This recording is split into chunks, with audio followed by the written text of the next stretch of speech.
श्री स्वामी समर्थ. सर्वांनी आपल्या चॅनलला लाईक, शेअर आणि सबस्क्राईब करायचं आहे. आज आपण बघणार आहोत श्री गुरुचरित्र विषयीची माहिती. अंतःकरण असता पवित्र, सदा वाचावे श्री गुरुचरित्र. सिद्ध व नामधारक याच्या संवादातून गुरुचरित्र ग्रंथ उलगडत जातो. सिद्ध म्हणजे श्री नृसिंह सरस्वती व नामधारक म्हणजे सरस्वती गंगाधर संप्रदायाची दृढ श्रद्धा आहे.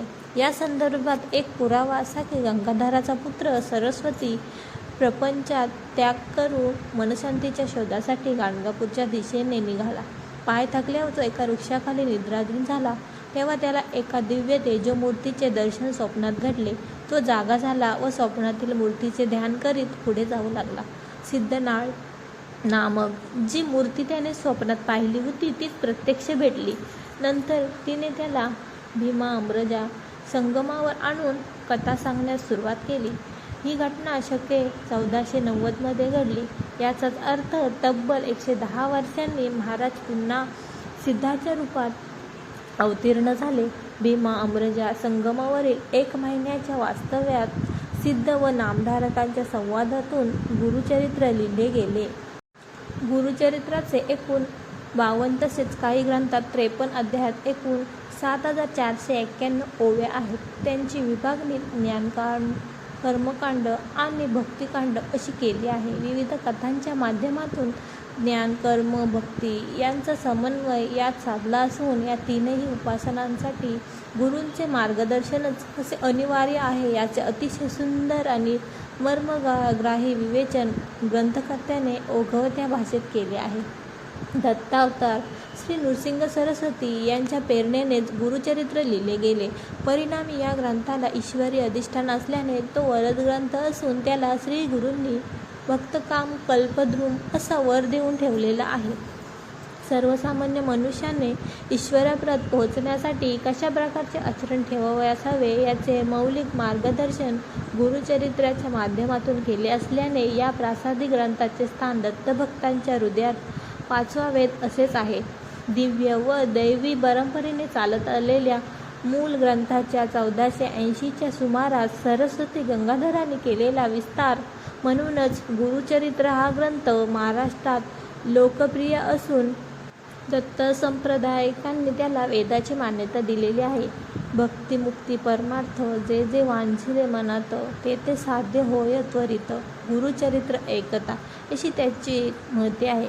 दिव्य व दैवी परंपरेने चालत आलेला मूल गुरुचरित्र ग्रंथ 1480च्या सुमारात श्री सरस्वती गंगाधर स्वामींनी लिहिला. हा ग्रंथ महाराष्ट्रात लोकप्रिय असून दत्त संप्रदायिकांनी त्याला वेदाची मान्यता दिलेली आहे. वारकऱ्यांना ज्ञानेश्वरी व दासबोध प्रिय, नाथपंथीयांना जसा नवनाथ भक्तीचा प्रिय तसा दत्तभक्तांना श्री गुरुचरित्र हा ग्रंथ पारायणासाठी अतिशय प्रिय आहे. योग आणि मंत्रशास्त्राचे प्रवर्तक दत्तात्रेय असल्याने आणि श्रीपाद श्रीवल्लभ व श्री नृसिंह सरस्वती हे दत्तावतारच असल्याने या दोघांच्या चमत्कारपूर्ण लीलांचे वर्णन ठायी केलेले आढळते. याशिवाय यात व्रत वैकल्य सांगितले आहेत. यात्रांची वर्णने आहेत.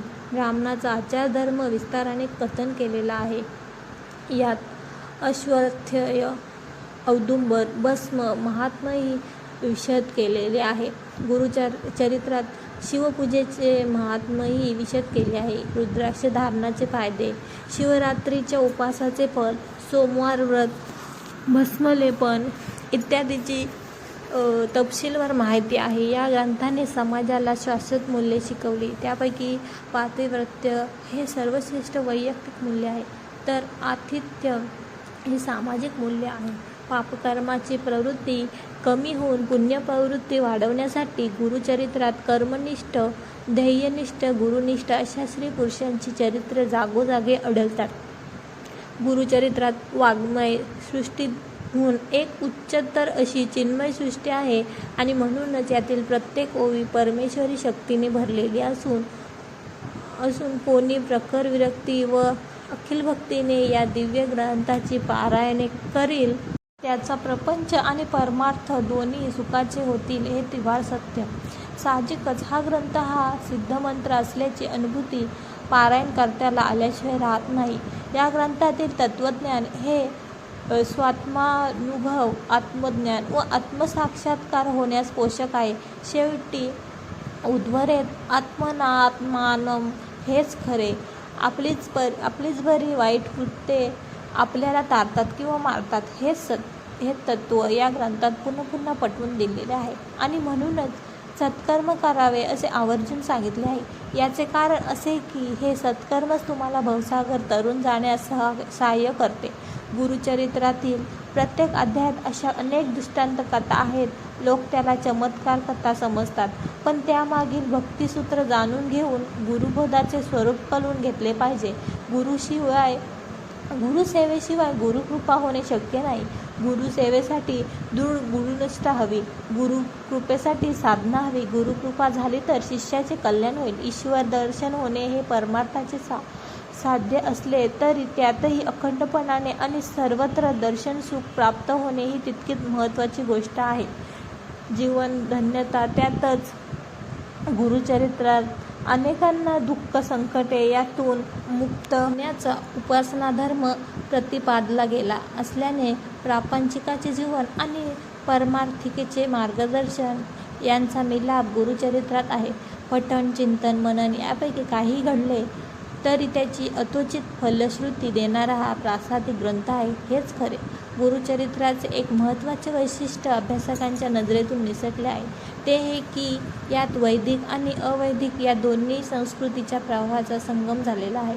वेदनिष्ठेचा उद्घोष तर या ग्रंथात स्पष्टपणे ऐकू येतो. त्याचबरोबर वैदिकांच्या आचारधर्माचा ध्वनीही यात तितकाच स्पष्टपणे मिसळलेला आढळतो. लिंगपूजा ही अवैदिकांचीच. शिवपूजा म्हणजे ईश्वरपूजा, सोमवारचे व्रत, भस्मलेपन, रुद्राक्ष धारण हे आचार त्यात परंपरेले आहेत.